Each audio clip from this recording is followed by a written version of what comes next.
প্রিয় শিক্ষার্থীবৃন্দ, আজকে আমরা কনজাম্পশন ফাংশনের পঞ্চম ক্লাস। এই ক্লাসে আমরা আলোচনা করব ভোগ অপেক্ষক হতে কিভাবে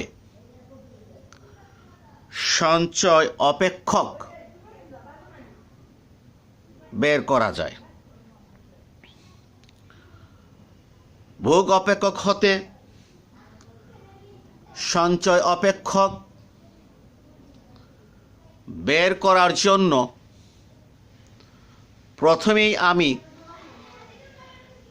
একটি স্বল্পকালীন ভোগ অপেক্ষক C=A+BY লিখলাম। আমরা জানি একটা দ্বিঘাত অর্থনীতিতে জাতীয় আয় Y=C+S। দ্বিঘাত অর্থনীতি বলতে আমরা বুঝি যেখানে খাত হিসাবে দুটি খাত আছে। একটি খাত হচ্ছে পারিবারিক খাত, আর একটা খাত হচ্ছে ব্যবসা খাত। এখানে সরকারি খাত নেই, ফলে এখানে কর নেই। আর কর না থাকার কারণে জাতীয় আয় দুটি অংশে বিভক্ত, ভোগ এবং সঞ্চয়। যেমন আমাদের জাতীয় আয় যদি 1000 কোটি টাকা হয়, আর আমরা যদি ভোগ 800 কোটি টাকা করি, তাহলে অবশ্যই বাকি 200 কোটি টাকা হবে সঞ্চয়। অতএব আমরা বলতে পারি ভোগ এবং সঞ্চয় এই দুটির সমষ্টি হল জাতীয় আয়। এটাকে এখন আমরা এইভাবে লিখতে পারি C+S=Y। Y সুতরাং S=Y-C।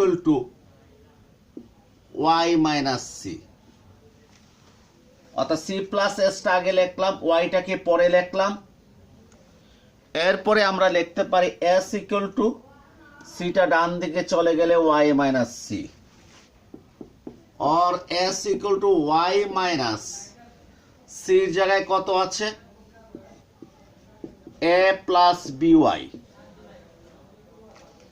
A+BY। এখন আমরা সেভিংস এই মাইনাস এটাকে আগে লিখলাম, এরপর প্লাস ওয়াই লিখলাম, মাইনাসে প্লাসে -BY লিখলাম।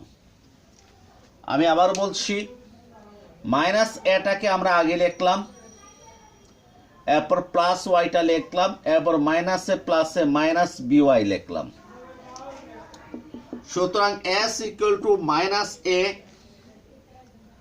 প্লাস, এখানে কত common? Y, 1 - BY। Y common, 1 - BY বামে না লিখে ডানে লিখলাম। এটাই হচ্ছে আমাদের সঞ্চয় অপেক্ষক। ভোগ অপেক্ষক হতে এটাই হচ্ছে আমাদের সঞ্চয় অপেক্ষক, -A প্লাস 1 - BY। তাহলে আমি এই সঞ্চয় অপেক্ষকটাকে ভোগ অপেক্ষকের নিচে লিখছি, S=-A প্লাস 1 - BY। আমরা জানি এই এর ব্যাখ্যা হচ্ছে স্বয়ম্ভূত ভোগ। এর ব্যাখ্যাটা হচ্ছে স্বয়ংভূত ভোগ।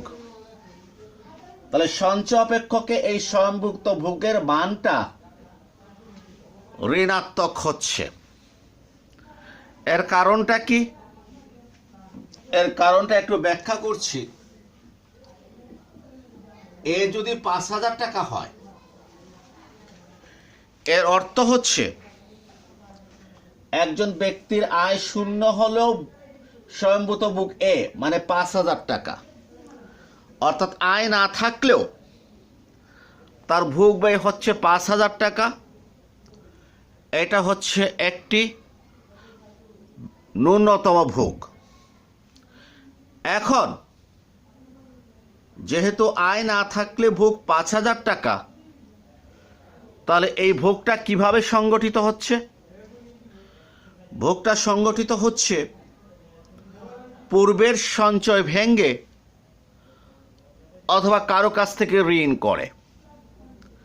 এই জন্য সঞ্চয় অপেক্ষকের শুরুটা হয় আয় শূন্য অবস্থায় মাইনাস ৫,০০০। কারণ সম্ভূত ভোগ যদি ৫,০০০ হয়, তাহলে সঞ্চয় ৫,০০০ টাকা মাইনাস হয়ে যাচ্ছে। এই জন্য সঞ্চয় অপেক্ষকে এই এটা মাইনাস এ হয়। আমরা জানি ভোগ অপেক্ষকে বি হচ্ছে প্রান্তিক ভোগ প্রবণতা। এই বির মান যদি 0.80 হয়, তাহলে আমরা বুঝতে পারি আয় ১ টাকা বাড়লে ভোগ বাড়ে 0.80, অর্থাৎ আয় ১ টাকা বাড়লে ভোগ বাড়ে 0.80। তাই বাকি 0.20 কি? নিঃসন্দেহে বাকি 0.20 হচ্ছে সঞ্চয়। কারণ একজন ব্যক্তির আয় যদি ১ টাকা বাড়ে এবং সেই আয় বাড়ার কারণে যদি প্রান্তিক ভোগ প্রবণতা অনুযায়ী ভোগ যদি ৮০ পয়সা বাড়ে, তাহলে সঞ্চয় বাড়বে ২০ পয়সা। অতএব এই ২০ পয়সা বা 0.20 হচ্ছে প্রান্তিক সঞ্চয় প্রবণতা। তাহলে প্রান্তিক সঞ্চয় প্রবণতা এমপিএস ইকুয়াল টু 0.20। এটা যে কথা 1 মাইনাস 0.80 একই কথা। 1 থেকে 0.80 বাদ দিলে সমান 1 মাইনাস 0.80 মানে কি? বি। 1 minus B. তাহলে এই 1 মাইনাস বি হচ্ছে প্রান্তিক সঞ্চয় প্রবণতা। অতএব ভোগ অপেক্ষকে আমরা যদি প্রান্তিক ভোগ প্রবণতাকে বি প্রতীক দ্বারা প্রকাশ করি, তাহলে সঞ্চয় অপেক্ষকে প্রান্তিক সঞ্চয় প্রবণতা হবে 1 মাইনাস বি। এখন আমরা এই সঞ্চয় অপেক্ষক হতে গড় সঞ্চয় প্রবণতা অ্যাভারেজ প্রপেনসিটি অফ সেভিংস বের করে দেখাবো।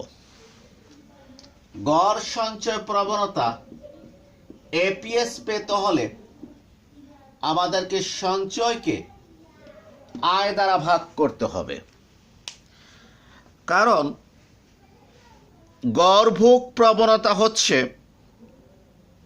প্রতি ১ টাকায় ভোগের পরিমাণ।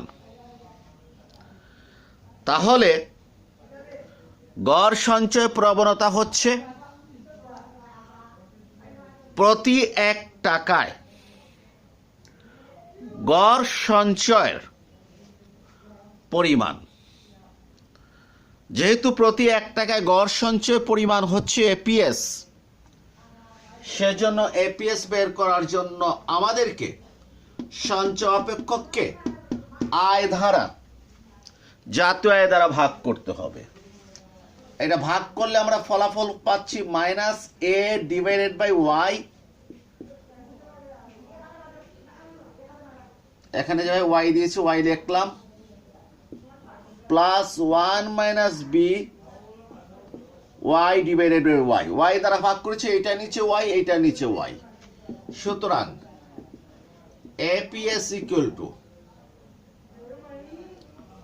সেভিংস ডিভাইডেড বাই ওয়াই জাতীয় আয় minus A by Y plus এই Y Y cancel 1 minus B. তাহলে আমরা দেখলাম গড় সঞ্চয় প্রবণতা হচ্ছে minus A divided by Y plus 1 minus B. আমরা যদি আয় যদি বাড়ে, কে বাড়ে? আয় যদি বাড়ে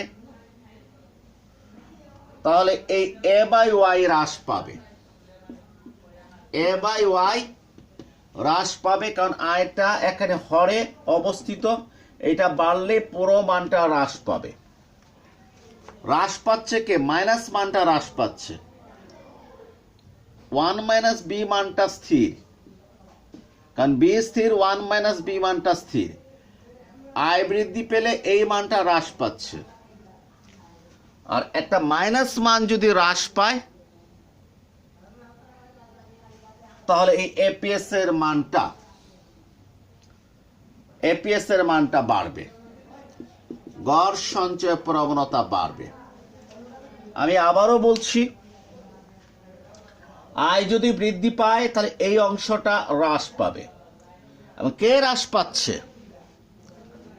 মাইনাস মানটা হ্রাস পাচ্ছে।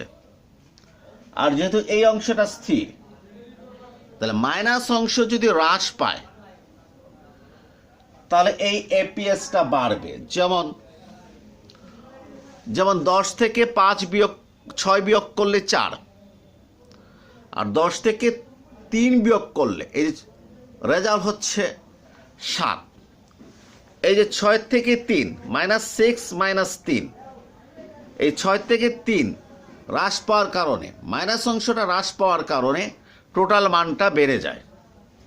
তাহলে আমরা দেখছি আয় বৃদ্ধি পেলে গড় সঞ্চয় প্রবণতা বাড়ে, একইভাবে আয় হ্রাস পেলে গড় সঞ্চয় প্রবণতা হ্রাস পায়।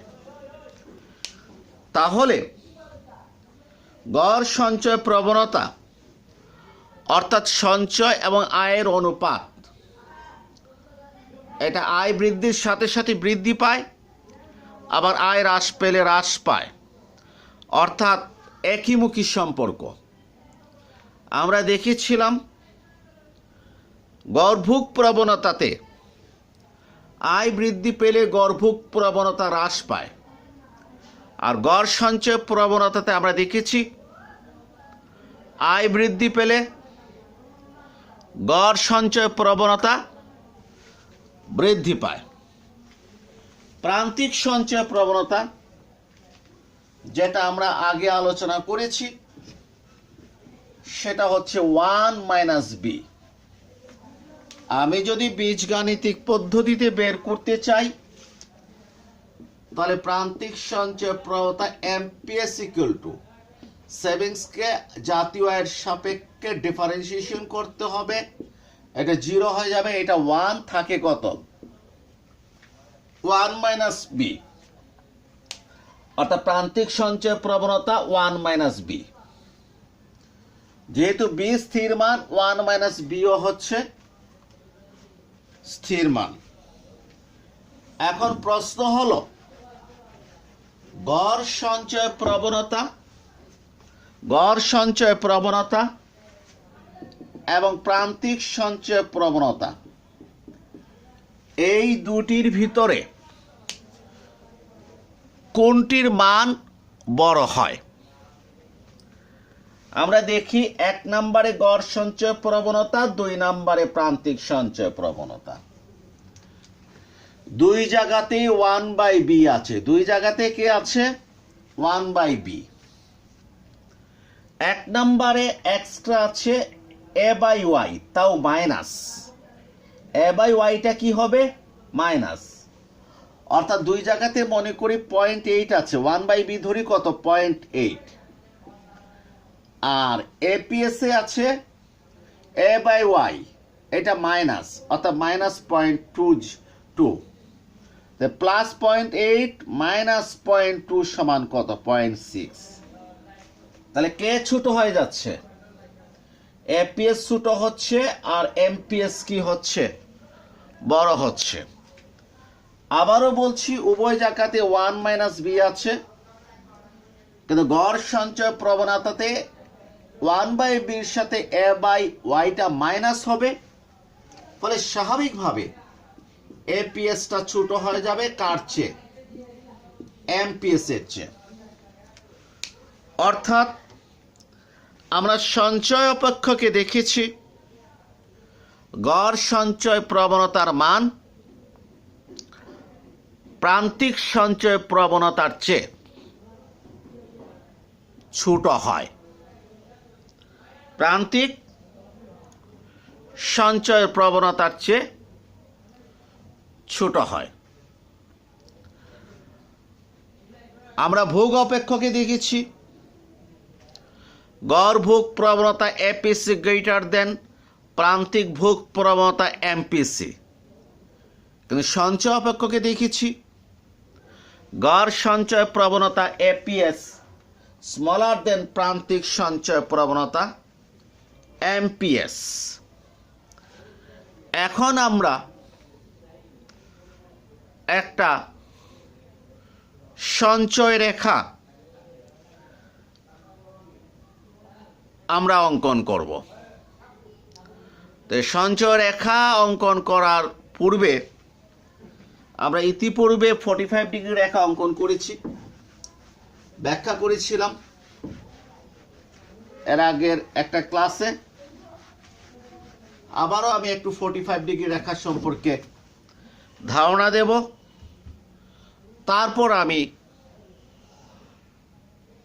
সঞ্চয় রেখা নিয়ে আলোচনা করব।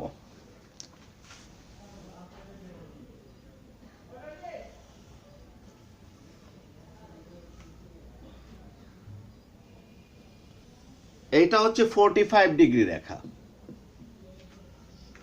এই হচ্ছে আমাদের লম্ব অক্ষ, যেখানে আমরা ভোগ ধরেছি আবার সঞ্চয়ও ধরেছি। আর এই ভূমি অক্ষে আমরা কি ধরেছি? জাতীয় আয়। 45 ডিগ্রি রেখার একটা বৈশিষ্ট্য হলো এই রেখার প্রতিটি বিন্দুতে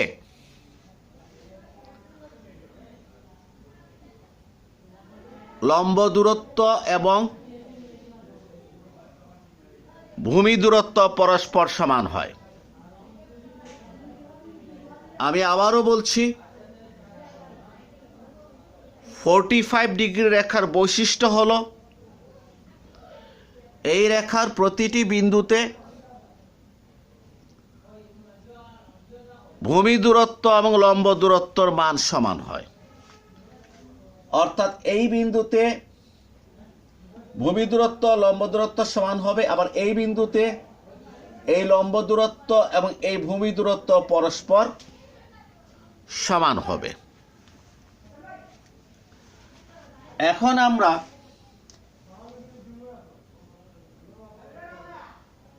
একটা ভোগ রেখা অঙ্কন করলাম, c = a + by যথা নিয়মে। c = a + by।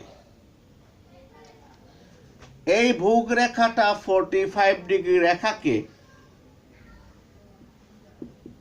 ইনট বিন্দুতে ছেদ করেছে। কোথায় ছেদ করেছে? ইনট বিন্দুতে ছেদ করেছে। অর্থাৎ ইনট বিন্দুতে I O Y নট এবং ভোগ ই নট ওয়াই নট পরস্পর সমান। ও ওয়াই নট সমান ই নট ওয়াই নট। আমি আবারও বলছি, এই 45 ডিগ্রি রেখার ইনট বিন্দুতে ভোগ রেখা ছেদ করেছে, অতএব ই নট বিন্দুতে আই ও ওয়াই নট এবং ভোগ ই নট ওয়াই নট পরস্পর সমান। যেহেতু 45 ডিগ্রি রেখার বৈশিষ্ট্য হলো এই রেখার প্রতিটি বিন্দুতে ভূমি দূরত্ব এবং লম্ব দূরত্ব সমান হয়। যেহেতু এখানে আয় আর ভোগ সমান, অতএব এই ই নট বিন্দুতে সঞ্চয় S = 0। আবারও বলছি, ই নট বিন্দুতে আয় এবং ভোগ সমান, অতএব ই নট বিন্দুতে সঞ্চয় 0। আয় যদি 1000 টাকা হয়, ভোগও যদি 1000 টাকা হয়, স্বাভাবিকভাবে সঞ্চয় 0 হয়। অতএব আমরা বলতে পারি ভোগ রেখা যদি 45 ডিগ্রি রেখা ছেদ করে যায় তাহলে সেই বিন্দুতে সঞ্চয় 0 হবে। আর একটা ভোগ রেখা যদি অঙ্কন করি এবং সেটা যদি এই বিন্দুতে ছেদ করে তাহলে এই বিন্দুতে সঞ্চয় কত হবে? 0 হবে। এই জন্য আয় ভোগ সঞ্চয়ের দৃষ্টিকোণ হতে 45 ডিগ্রি রেখা 0 সঞ্চয় নির্দেশ করে। এখন আমরা নিচের চিত্রে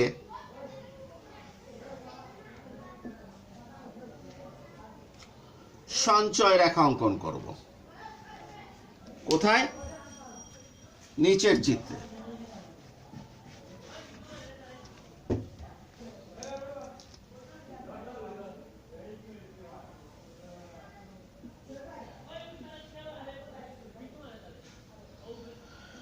আমরা সঞ্চয় রেখা আমরা অঙ্কন করব। প্রথমে যে বিষয়টা দাঁড়াচ্ছে সেটা হচ্ছে আয় 0 অবস্থায় সম্ভূত ভোগের পরিমাণ ও এ, অতএব আয় 0 অবস্থায় সঞ্চয়ের পরিমাণ হবে মাইনাস ও মাইনাস এ, অর্থাৎ প্লাস এটা এখানে চলে আসবে মাইনাস এ। কারণ আমরা দেখেছি যে ভোগ অপেক্ষকটা হচ্ছে C = A + BY,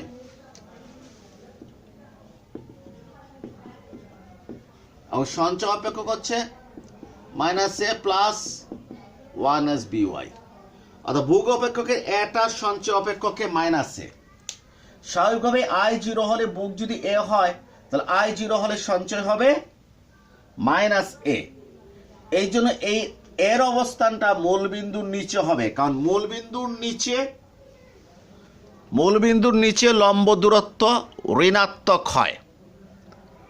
যেহেতু ভোগ লম্বককে ধরেছি এবং I0 অবস্থায় সঞ্চয় লম্বককে ধরেছি, I0 অবস্থায় সঞ্চয় ঋণাত্মক -A, এই জন্য এটা মূলবিন্দুর নিচে অবস্থান করেছে। আমরা প্রমাণ করেছি OY0 আয়ে E0 Y0 ভোগ এবং আয় পরস্পর সমান, অথবা OY0 আয়ের সঞ্চয় 0। তাহলে OY0 আয়ের সঞ্চয় 0, যেহেতু আমি এই চিত্রে সঞ্চয় রেখা অঙ্কন করছি তাহলে সঞ্চয় রেখা এই এ বিন্দু দিয়ে যাত্রা শুরু করবে এবং অবশ্যই কোন বিন্দু দিয়ে যাবে? অবশ্যই Y0 বিন্দু দিয়ে যাবে, অবশ্যই Y0 বিন্দু দিয়ে যাবে। এটা একটু নিচে হবে, Y0 বিন্দু দিয়ে যাবে। আমি একটু পরে আঁকবো। যেহেতু OY0 আয়ের সঞ্চয় 0, অতএব সঞ্চয়টা কোন বিন্দু দিয়ে যাবে? সঞ্চয় রেখাটা Y0 বিন্দু দিয়ে যাবে। এরপরে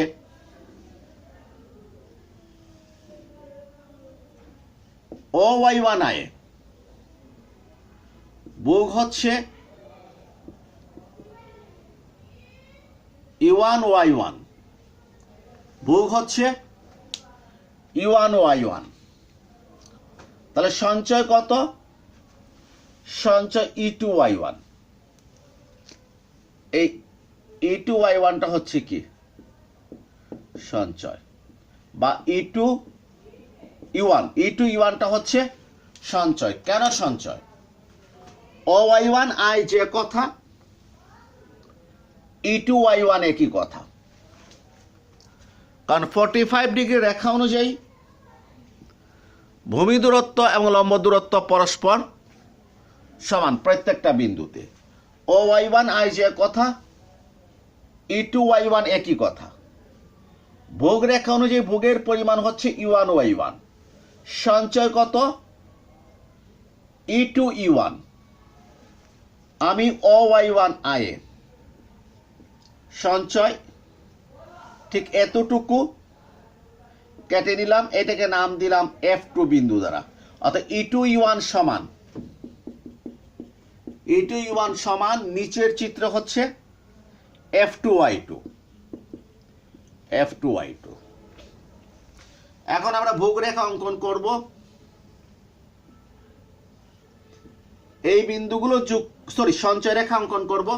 এই তিনটা বিন্দু যোগ করে আমরা সঞ্চয় রেখা -a প্লাস 1 - by অঙ্কন করলাম। এইভাবে আমরা ভোগ রেখা হতে আমরা সঞ্চয় রেখা অঙ্কন করেছি।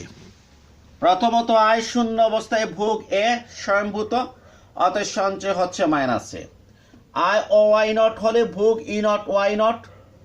আয় আর ভোগ পরস্পর সমান, যেহেতু E0 বিন্দুটা 45 ডিগ্রি রেখা অবস্থিত, অতএব সঞ্চয় 0। অর্থাৎ নিচের চিত্রে OY0 I এর সঞ্চয় 0। অর্থাৎ সঞ্চয় রেখাটা এই বিন্দু দিয়ে যাবে, যেহেতু লম্ব অক্ষে সঞ্চয় ধরেছি এবং ভূমি বরাবর সঞ্চয়ের পরিমাণটা হচ্ছে 0। OY1 I এ ভোগের পরিমাণ হচ্ছে E1Y1। উপরের চিত্রে ভোগ রেখা অনুযায়ী সঞ্চয় কত? OY1 I যে কথা, E2Y1 একই কথা। যেহেতু 45 ডিগ্রি রেখা অনুযায়ী ভূমি দূরত্ব লম্ব দূরত্ব সমান, E1Y1 যদি ভোগ হয়, E2Y1 হচ্ছে সঞ্চয়। নিচের চিত্রে ভুল করেছি, এখানে OY1, অত এখানে নাম দিতে হবে কত? OY1। OY1 I এর সঞ্চয় E2Y1 আমরা সমান করে F2Y1। F2Y1 আমরা কেটে নিলাম। এখন Y0 আর F2 বিন্দু যোগ করে আমরা সঞ্চয় রেখা আমরা অঙ্কন করেছি। এখন একটা জিনিস আমাদেরকে লক্ষ্য রাখতে হবে, সেটা হচ্ছে যে এই 45 ডিগ্রি রেখা আর এই ভোগ রেখা, এই দুইটার গ্যাপ হচ্ছে সঞ্চয় পরিমাণ। আমি আবারও দৃষ্টি আকর্ষণ করছি, 45 ডিগ্রি রেখা এবং ভোগ রেখা, এই দুইটি রেখার গ্যাপ বা পার্থক্য হচ্ছে আমাদের সঞ্চয়ের পরিমাণ। যেমন আমাদের OY1 I এ 45 ডিগ্রি রেখার ভোগ রেখার গ্যাপ বা পার্থক্য হচ্ছে E2Y1। অতএব সঞ্চয় হচ্ছে E2Y1। আমি আবারও, কারণ OY1 I যে কথা, 45 ডিগ্রি রেখা অনুযায়ী আয়টাকে যদি লম্বকে প্রকাশ করতে চাই, তাহলে এই দূরত্ব আর E2Y1 একই কথা। ভোগ হচ্ছে E1Y1, সঞ্চয় E2E1। তাহলে 45 ডিগ্রি রেখার ভোগ রেখার গ্যাপ হচ্ছে সঞ্চয়ের পরিমাণ।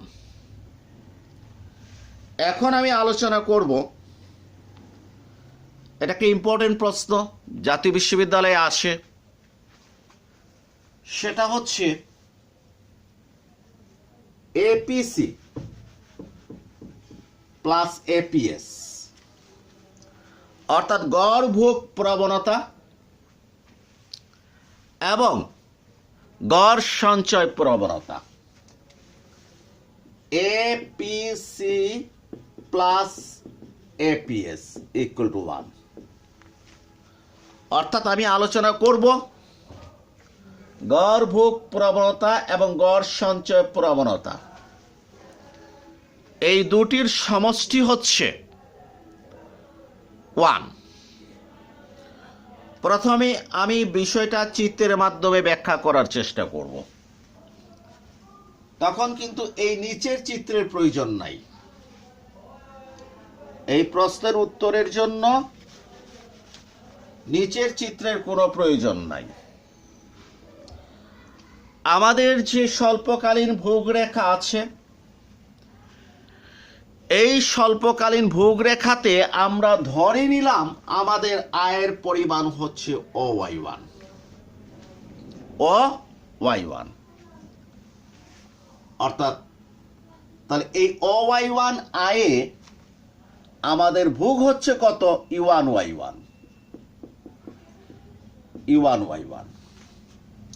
U1Y1 সঞ্চয়ের পরিমাণ কত? E2E1। আমি আবারও বলছি, যেটা আমরা একটু আগে আলোচনা করে দেখিয়েছি, আমাদের আয় হচ্ছে OY1, এটা আয়। এই আয়ে আমাদের ভোগের পরিমাণ হচ্ছে U1Y1, এটা হচ্ছে ভোগ। সঞ্চয় E2E1, কারণ ভোগ আর সঞ্চয় U1Y1 আর E2E1 যোগ করলে কত হয়? E2Y1 সমান কত? OY1। অর্থাৎ আয় সমান ভোগ যোগ সঞ্চয়। প্রথমে আমি বার করব APC, গড় ভোগ প্রবণতা। আমরা জানি গড় ভোগ প্রবণতা বের করতে হলে মোট ভোগকে আয় দ্বারা ভাগ করতে হবে, সি কে ওয়াই দ্বারা। আর মোট ভোগ কত? U1Y1। আয় কত? OY1 এই হচ্ছে আমার গড় ভোগ প্রবণতা। আমার গড় সঞ্চয় প্রবণতা হচ্ছে APS। এটা যদি পেতে চাই তাহলে সঞ্চয়কে কি দ্বারা ভাগ করতে হবে? আয় দ্বারা। আমার সঞ্চয় কত? E2E1। আয় কত? OY1। এখন আমি APC আর APS যোগ করে দেখব এটা 1 হয়েছে কিনা। তাহলে আমরা যোগ করি APC plus APS।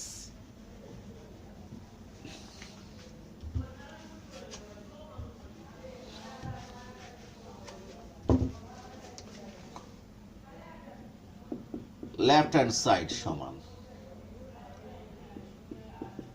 APC plus APS সমান APC কত বেরিয়েছে?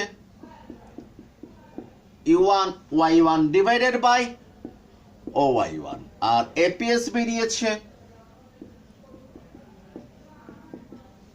E2E1 divided by OY1।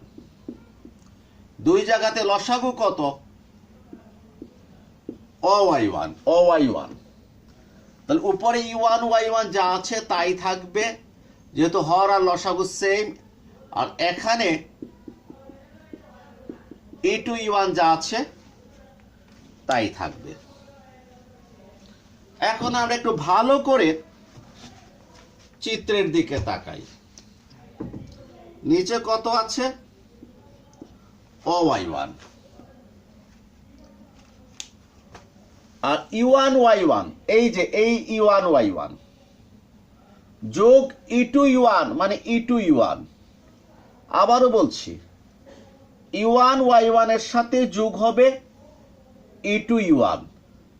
তাহলে কত হলো? E2Y1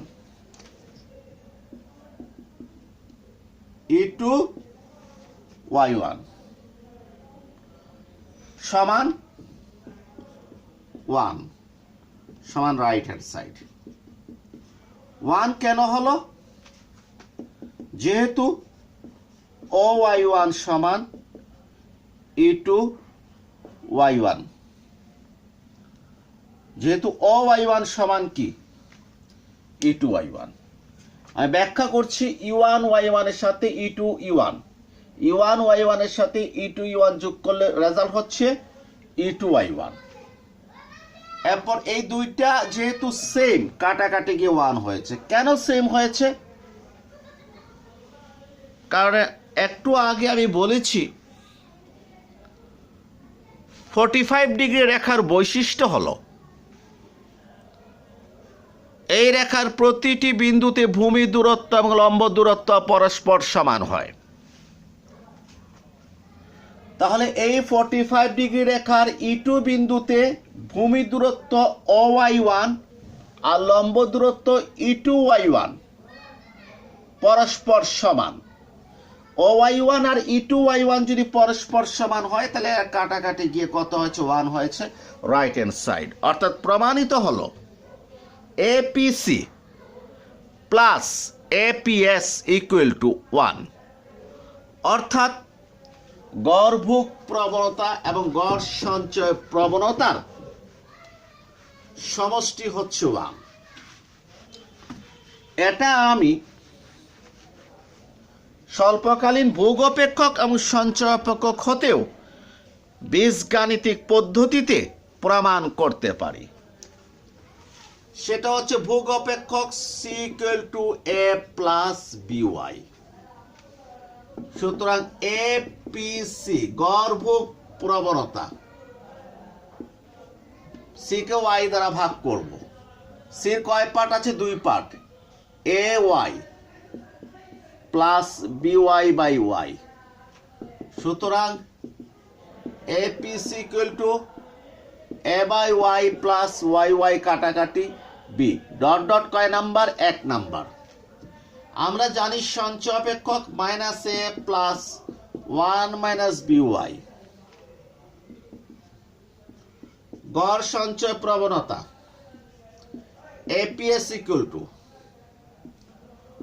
S divided by Y সমান minus A by Y minus A divided by Y। আবার এইটা নিচেও কত বসবে? Y বসবে। সুতরাং APS equal to minus A by Y, YY cancel, 1 minus B। এটা হচ্ছে কয় নাম্বার? 2 নাম্বার। এখন আমাদের কাজ কি? আমাদের কাজ হচ্ছে 1 নাম্বার আর 2 নাম্বার যোগ করা। কেন? আমরা APC প্লাস APS এর মান আমরা বের করব। তাহলে আমরা এক কাজ করি, আমরা এই দুইটা যোগ করি। APC যোগ APS। APC এর মান হচ্ছে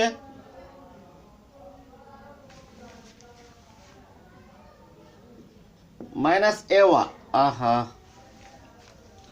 APC এর মান হচ্ছে AY plus B, AY plus B। আর APS এর মান হচ্ছে minus A by Y plus 1 minus B। APC এর মান হচ্ছে A by Y plus B আর APS এর মান হচ্ছে minus A by Y plus 1 minus B। সুতরাং APC plus APS, A by Y minus A by Y cancel, plus B minus B চলে গেল, থাকে কত? প্লাস 1। তাহলে প্রমাণিত